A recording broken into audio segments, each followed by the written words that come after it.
Supreme কোর্টের appeal বিভাগ ও high court বিভাগে ভার্চুয়াল পদ্ধতিতে বিচার কাজ নির্বিঘ্নে চলছে। এটি বিচার বিভাগের ইতিবাচক সিদ্ধান্ত বলে মনে করেন attorney general barrister Ruhul Quddus Kajal. তবে ভার্চুয়াল বিচারিক কার্যক্রমকে অবিবেচনাপ্রসূত আখ্যায়িত করে সিদ্ধান্ত প্রত্যাহারের দাবি জানিয়েছেন আইনজীবীদের একাংশ। মেজবা রহমানের রিপোর্ট।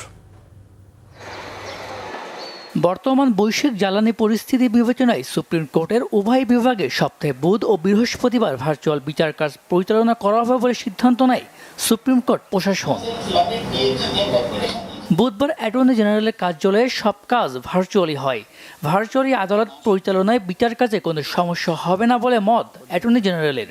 আমি বেশ কয়েকটি আদালতে নিজেও মামলা পরিচালনা করেছি, তো আমার কাছে এখনো পর্যন্ত প্র্যাকটিক্যাল কোনো ডিফিকাল্টি, আর আমরা তো এটা নতুন না, আমাদের 2020 সালে করোনার সময়কালে আমরা কিন্তু অভ্যস্ত হয়ে গেছিলাম। হয়তো মাঝখানে কিছুদিন সময় আমাদের সাময়িক বিরতি ঘটেছে, তবে আমি এখনো পর্যন্ত কোনো ডিফিকাল্টি ফেস করিনি।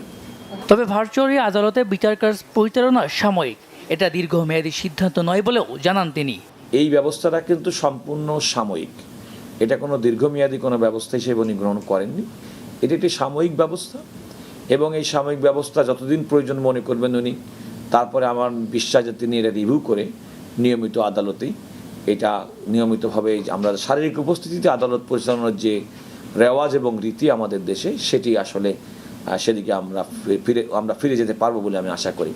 এদিকে সুপ্রিম কোর্টের হাইকোর্ট বিভাগে ভার্চুয়ালি বিচার কাজ পরিচালনার সিদ্ধান্ত প্রত্যাহারের দাবি জানিয়েছেন আইনজীবীদের একাংশ। ভার্চুয়াল কোর্টে শুনানির মাধ্যমে বিচারের নামে প্রহসন হচ্ছে বলে অভিযোগ তাদের। শুনানির সময় আমাদের অনেক রেফারেন্স লাগে, বই লাগে, তথ্যপত্র লাগে। এই শুনানিটা কোনোভাবেই ভার্চুয়ালি করা সম্ভব না। সেই ক্ষেত্রে গুরুত্বপূর্ণ অনেক মামলা শুনানিকালে নষ্ট হওয়ার সম্ভাবনা তৈরি হয়েছে। সুপ্রিম কোর্টের সিদ্ধান্ত অনুযায়ী রবি থেকে মঙ্গলবার আদালতের স্বাভাবিক কার্যক্রম চলবে। পরবর্তী নির্দেশ না দেওয়া পর্যন্ত চলবে এ ব্যবস্থা। মেজবা রহমান, বাংলা ভিশন, ঢাকা।